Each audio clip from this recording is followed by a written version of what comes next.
نخص بفضل الرسول هذا كما حافظ القوم أحمد العالم في حافظ أسقاله وأصولي وفروع البيت الشعري بينهم الفاتحة. أعوذ بالله من الشيطان الرجيم. بسم الله الرحمن الرحيم. الحمد لله رب العالمين الرحمن الرحيم مالك يوم الدين إياك نعبد وإياك نستعين اهدنا الصراط المستقيم صراط الذين أنعمت عليهم غير المغضوب عليهم ولا الضالين. رب اغفر لي ولوالدي ولجميع المؤمنين آمين. Jamaah sholat zuhur yang dirahmati Allah Subhanahu wa taala, kita akan melanjutkan kajian ba'da zuhur kita. Gajinya miring. Zuhur kita akan memulai kajian ini dengan kitab Bulughul Maram min Adillatil Ahkam. Kemarin kita sudah menghatamkan kitab Arba'in Nawawi, kitab terdiri dari 42 hadis. Yang kita hatamkan, nah kita sekarang geser ke kitab Bulughul Maram yang dikarang oleh Syekh Ibnu Hajar Al-Asqalani. Syekh Ibnu Hajar Al-Asqalani ini adalah ulama hadis yang mengikuti mazhab Syafi'i, dan kitab Bulughul Maram ini dibuat berdasarkan tematik. Artinya hadis-hadisnya sudah dipilah-pilah sesuai dengan babnya. Ini ada kitab Thaharah, kitab hadis-hadis kumpulan yang berisi tentang bersuci, kitab sholat, kitab janaiz, kitab buyut,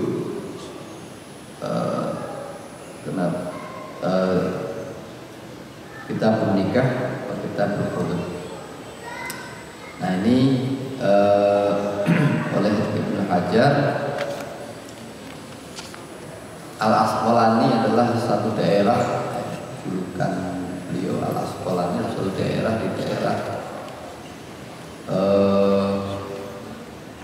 dulu Palestina. Asqalani Palestina, mungkin sekarang sudah geser ke wilayah Israel, daerah Israel. Dia lahir di daerah Asqalani. Nah, beliau membuat bab-bab ini supaya mudah dipahami, buat belajar, sehingga tidak perlu repot-repot. Punya hadis-hadis ini sudah dipilah-pilah sesuai dengan tema ya.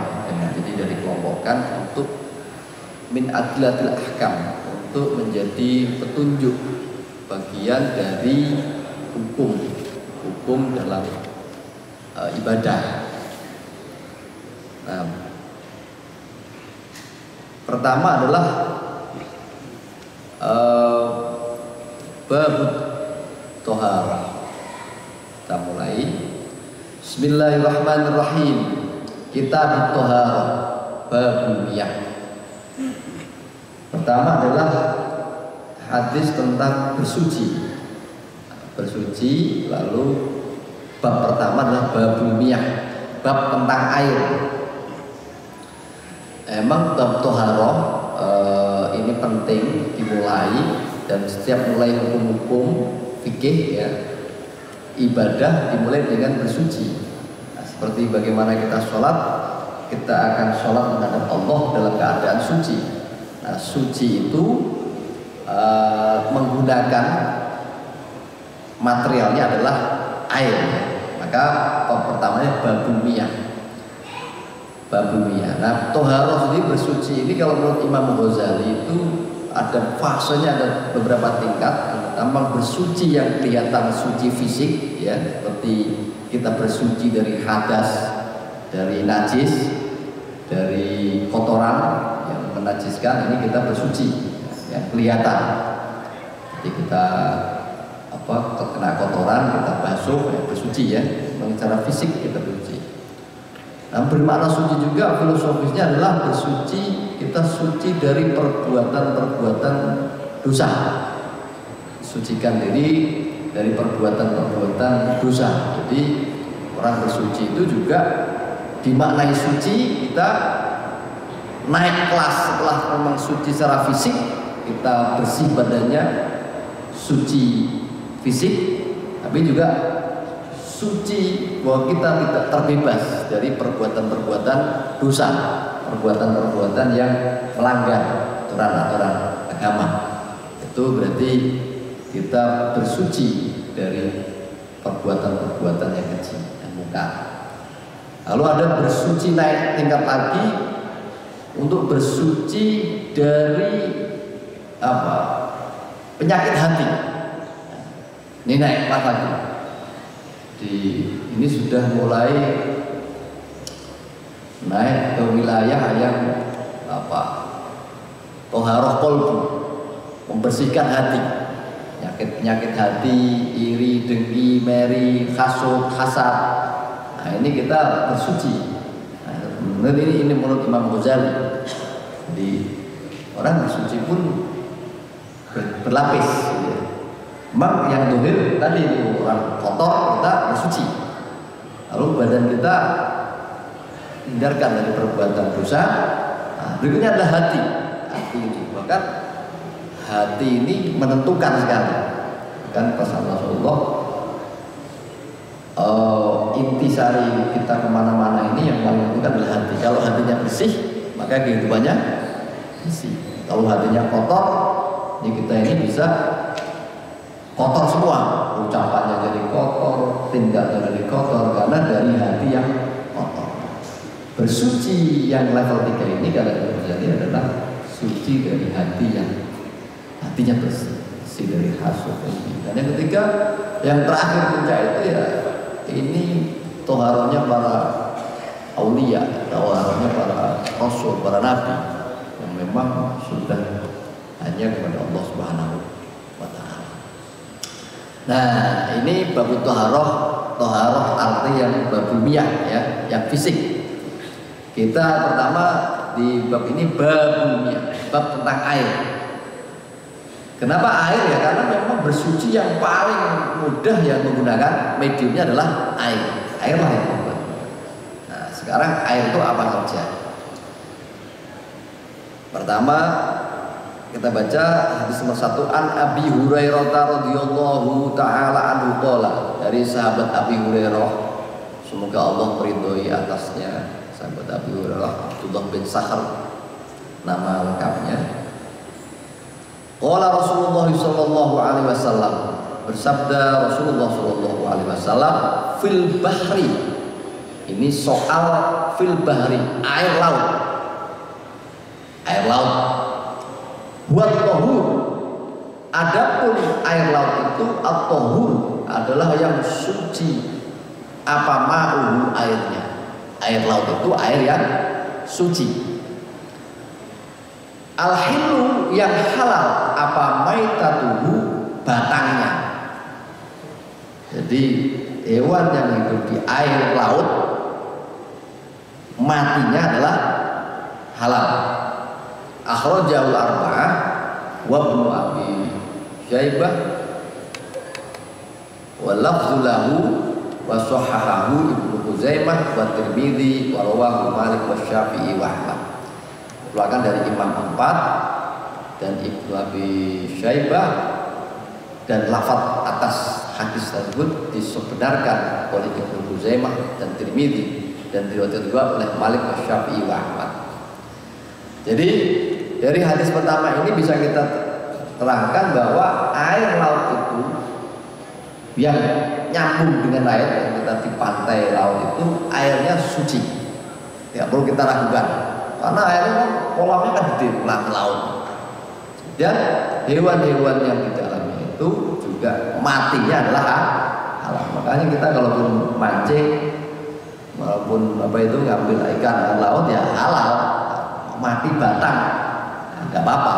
Itu ini hadis sahih. Al-hilu maitatu, batangnya halal. Jadi mau warnanya apapun asal itu laut, mau biru, mau coklat, mau apa, asal itu air laut, airnya suci. Nah gitu, airnya suci. Ada asal air laut. Itu bab pertama, dia membahas tentang air di dalam lautan, fil bahri. Nah, ini langsung aja nih, ke hadisnya banyak, kita 2-3 lah setiap pertemuan. Yang kedua, wa an Abi Sa'id Al-Khudri sallallahu alaihi wasallam qala, dari sahabat Abi Sa'id Al-Khudri berkata, qala Rasulullah sallallahu alaihi wasallam, bersabda Rasulullah sallallahu alaihi wasallam, innal ma'a tahur, sesungguhnya air itu suci. Sifat asal air itu suci. Innal ma'a tahur, sifat air itu suci. La yunajjisuhu syai'un, selama tidak ada yang menajiskan, tidak ada najis yang sesuatu najis yang mengenainya. Air itu sifat asalnya adalah suci sampai ada najis yang mengenainya. Akhrajahu salasah wa shahahu Ahmad, dikeluarkan oleh Imam 3. Imam 3 itu di muqaddimahnya itu Imam 3 adalah berarti siapa aja? Imam 3 itu Abu Dawud, Tirmidzi, dan Nasai. Hadis ketiga, An Abi Umamata Al-Bahili radhiyallahu qala, dari sahabat Abi Umamah Al-Bahili berkata, qala Rasulullah SAW, bersabda Rasulullah, innal ma'a, sesungguhnya air itu la yunajjisuhu syai'un, yang tidak terkena najis sesuatu, illa ma ghalaba ala rihi wa ta'mihi wa launihi, kecuali dia itu sampai berubah, ghalaba ala rihi, baunya, wa ta'mihi, rasanya, wa launihi, dan warnanya. Akhrajahu Ibnu Majah. Nah, air itu menjadi najis sampai berubah warna, maka berubah. Tapi kalau tidak berubah ya nggak masalah. Berubah bau, rasa, dan juga warnanya. Akhrajahu Ibnu Majah wa dha'afahu Abu Hatim, tapi didhaifkan oleh Imam Abu Hatim. Wal Baihaqi, hadis 4, wal Baihaqi, Imam Baihaqi, al-ma'u tahurun, sifat air itu suci, illa ayyughayyara rihu, sampai dia berubah baunya, au ta'muhu, atau rasanya, au launuhu, atau warnanya, bi najasatin tahtusuri, dengan kena kotoran najis yang mengenai air. Kalau enggak ya apa? Nah, yang kelima, sampai 5 aja ya. Wa an Abdullah bin Umar, dan dari sahabat Abdullah bin Umar. Abdullah bin Umar ini termasuk top perawi hadis. Sahabat Abdullah ini sahabat yang terkenal ibadahnya. Qala, berkata sahabat Abdullah, qala Rasulullah sallallahu alaihi wasallam, berkata Rasulullah sallallahu alaihi wasallam,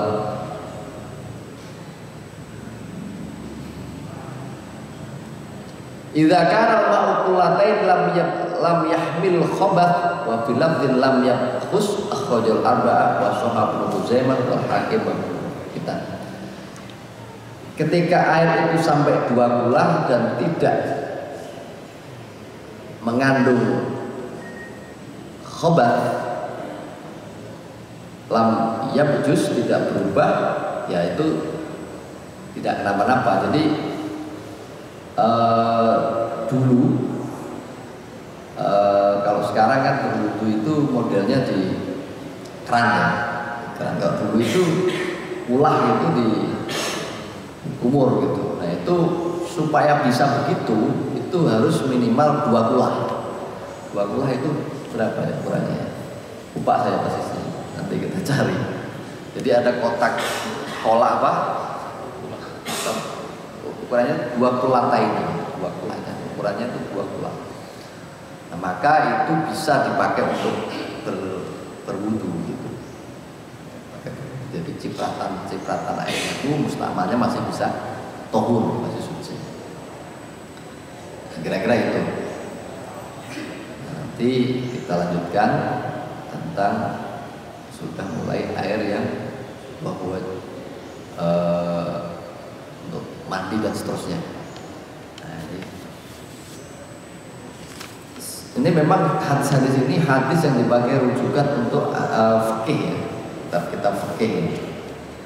Nah, kadang memang membaca hadis-hadis begini ini kita harus setelah hadis harus kita combine, harus kita iriskan, kita baca utuh satu hadis satu dengan yang lain. Nah, hadis-hadis yang sudah dibaca utuh itu oleh para imam fikih itu diramu ke dalam hukum fikih, sudah jadi. Kalau ini kan baca satuan-satuan. Jadi kalau mau yang lebih terpadu memang sudah langsung ke fikih. Nah, fikih itu nanti kalau bab air ini sebetulnya lebih simpel. Air itu nanti air suci mensucikan, suci tidak mensucikan, air mustahmal, air najis, air dan seterusnya gitu. Nah, ini kita baca nanti per hadis lah kayak gitu. Saya kira gitu ya untuk pertemuan kita kali ini dari kitab Bulughul Maram. Memang tetap semuanya tentang bersuci. Terima kasih atas pertanyaannya. Wallahumma fiqh. Assalamualaikum warahmatullahi wabarakatuh.